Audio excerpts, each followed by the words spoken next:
Et bonjour à tous, amis auto-entrepreneurs. Cette semaine, un sujet important sur notre chaîne et dont on parle souvent, est-ce qu'un auto-entrepreneur a besoin d'un comptable? Alors non, soyons clairs, mais on va quand même rappeler les obligations d'un auto-entrepreneur. Donc, l'auto-entrepreneur n'est pas obligé d'avoir un comptable. Pourquoi? Parce que un comptable, la plupart du temps, ça produit des bilans, des liasses fiscales et ça apporte potentiellement du conseil. Donc le conseil, ça peut toujours être intéressant, mais ce qui est bilan et liasse fiscale, c'est justement des documents comptables dont vous n'avez pas besoin quand vous êtes auto-entrepreneur. Pourquoi? Pour bien expliquer, c'est parce que en fait, les bilans et les liasses fiscales, elles servent à quoi? Elles servent à dire exactement au gouvernement, voilà l'argent qui rentre dans ma société, voilà combien je me rémunère, voilà combien sont mes frais, et donc à partir de tout ça, on sait exactement comment vous taxer. Et il se trouve que quand vous êtes auto-entrepreneur, c'est simplifié. Pour pas que vous ayez besoin justement de ces documents-là, on prend juste votre chiffre d'affaires et on applique des pourcentages, les fameux pourcentages que vous connaissez, 22% sur votre chiffre d'affaires par exemple si vous faites de la prestation de service pour vos cotisations sociales auprès de l'URSSAF. Et de la même façon, pour votre impôt sur le revenu, vous déclarez votre chiffre d'affaires et ils appliquent dessus un abattement forfaitaire pour déterminer votre revenu imposable.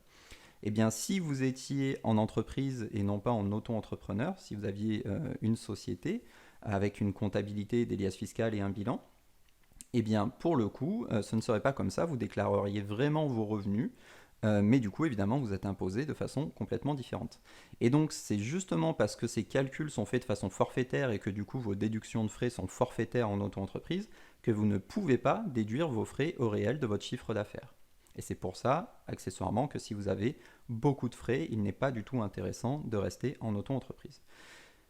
Donc, avoir un comptable, c'est clairement pas une obligation et c'est souvent beaucoup trop en fait. C'est-à-dire qu'un comptable, typiquement, faire un bilan ou une liasse fiscale en auto-entreprise, c'est pas utile et c'est souvent beaucoup trop. C'est de l'over-engineering, c'est trop d'outils pour pas grand-chose. Mais vous, du coup, vous avez besoin de quoi? Vous avez besoin de lire un livre des recettes et un registre des achats. Vous avez besoin de déclarer votre CA à l'URSSAF, évidemment. Vous avez besoin de facturer vos clients et de gérer la TVA si jamais vous êtes redevable, si vous choisissez d'y être redevable ou si vous dépassez le seuil. Et vous devez avoir un compte bancaire dédié à votre activité si vous avez plus de 10 000 euros de CA pendant 2 ans d'affilée. Autrement dit, toutes ces obligations, vous pouvez éventuellement les remplir tout seul. Après, évidemment, c'est pas parce que le comptable n'est pas obligatoire que ça peut pas être une bonne idée d'être accompagné. Et d'ailleurs, c'est exactement pour cette raison que SuperIndep existe.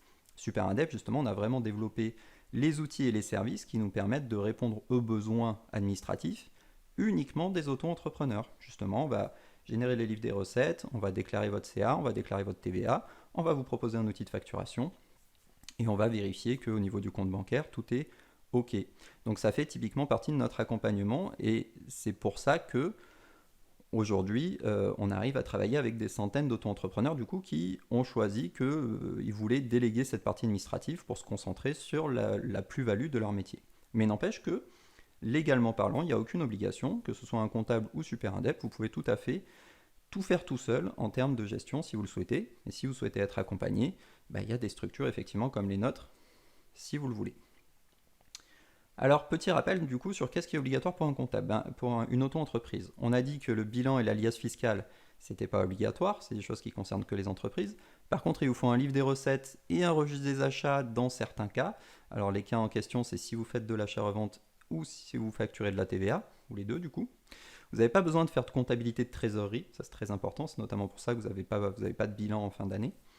Vous avez besoin quand même de faire votre facturation, évidemment, et vous avez besoin d'un compte bancaire dédié. Donc là aussi, on peut dire que c'est à la fois utile et pas utile, parce que normalement, si vous êtes en dessous des 10 000 euros par an, c'est pas une obligation légale, mais honnêtement, et puis surtout vu les prix très accessibles maintenant de toute façon des comptes bancaires, c'est vraiment une mauvaise idée de ne pas prendre un compte bancaire dédié à votre activité. C'est quand même beaucoup, beaucoup plus simple d'avoir toutes vos entrées, toutes vos sorties pro sur un même compte, dans tous les cas, même si vous n'avez pas dépassé les 10 000 euros. Voilà, c'était ce qu'on voulait vous dire cette semaine sur l'obligation d'avoir un comptable en auto-entreprise. Comme d'habitude, si vous avez des questions, des remarques, ça se passe en commentaire de cette vidéo, sur les réseaux sociaux ou par mail, contact@superindep.fr. Très belle journée à vous et à bientôt.